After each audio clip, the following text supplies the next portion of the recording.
रूत का ताल्लुक मोआब से था और ये अलीमल्क और नौमी की बहू थी। अलीमल्क और नौमी का ताल्लुक यहूदा के बैतलहम से था। जब वहाँ काल पड़ा तो उस वक्त अलीमल्क अपने घराने यानी नौमी और अपने दोनों बेटों को अपने साथ लेकर मोआब के मुल्क में चला गया और अलीमल्क मोआब में वफात पा गया। उनके बेटों ने मोआबी औरतों से ब्याह किया और उसके बाद वो भी मोआब के मुल्क में ही मर गए। नौमी ने वापस अपने मुल्क जाने का फैसला किया और अपने बेटों की दोनों बीवियों से कहा कि तुम अपने मैके चली जाओ क्योंकि अब मेरे कोई औलाद नहीं। मगर रूत ने वापस जाने से इनकार किया और कहा, जहां तू जाएगी मैं जाऊंगी। तेरे लोग मेरे लोग, तेरा खुदा मेरा खुदा। मौत के सिवा अगर कोई चीज हमें जुदा करे तो खुदा मेरे साथ भी ऐसा ही करे। यूं रूत अपनी सास नौमी के साथ बैतलहम चली गई, मगर ओरफा जो नौमी की दूसरी बहू थी वो मोआब में ही रह गई। रूत ने बैतलहम जाकर एक शख्स बोएज के खेत में बालें चुनने का काम किया।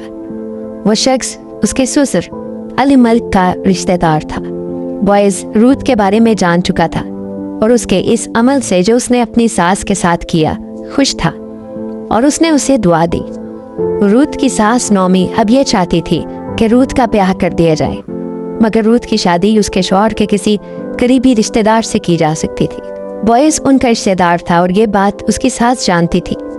रूत ने अपनी सास के कहने पर बोएज से शादी की बात की और जैसा नौमी ने उसे सिखाया था उसने वैसा ही किया। उसने बोएज से कहा कि तू अपनी लौंडी पर अपना दामन फैला दे क्योंकि तू नजदीकता कराबती है। बोएज एक और शख्स को जानता था जो उससे ज्यादा करीबी रिश्तेदार था, मगर उस शख्स से बात करने पर उसने रूत से शादी करने से इनकार कर दिया। फिर बोएज ने रूत से शादी की और उससे उसका बेटा पैदा हुआ और उसका नाम ओबेद रखा। वो बेटा रूत और बोएज का था।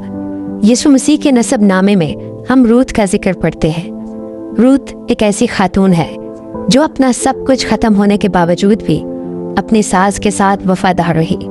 बेशक कि इसका ताल्लुक ऐसी जगह से था जिन्हें खुदा पसंद नहीं करता था, मगर फिर भी इसके किरदार और इसकी सोच में ऐसी मुनफरिद और खूबसूरत बातें पाई जाती हैं जो आज भी हमारे बच्चों और हमारे घरानों में होना बहुत ज़रूरी है। यह हर तरह से अपनी सास के साथ वफादार रही और खुदा ने इसको बरकत दी, खुदा ने इस पर फजल किया। लेकिन आज ज़रूरत है कि हम भी अपने रिश्तों के साथ मुखलिस हो जाएं, अपने घरानों के साथ मुखलिस हो जाएं।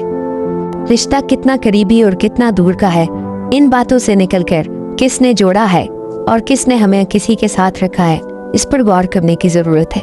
अगर खुदा ने आपको किसी जगह पर रखा है तो उन लोगों के साथ वफादार रहें, उनकी इज्जत करें और आप देखें कि खुदा भी आपको बरकत देगा।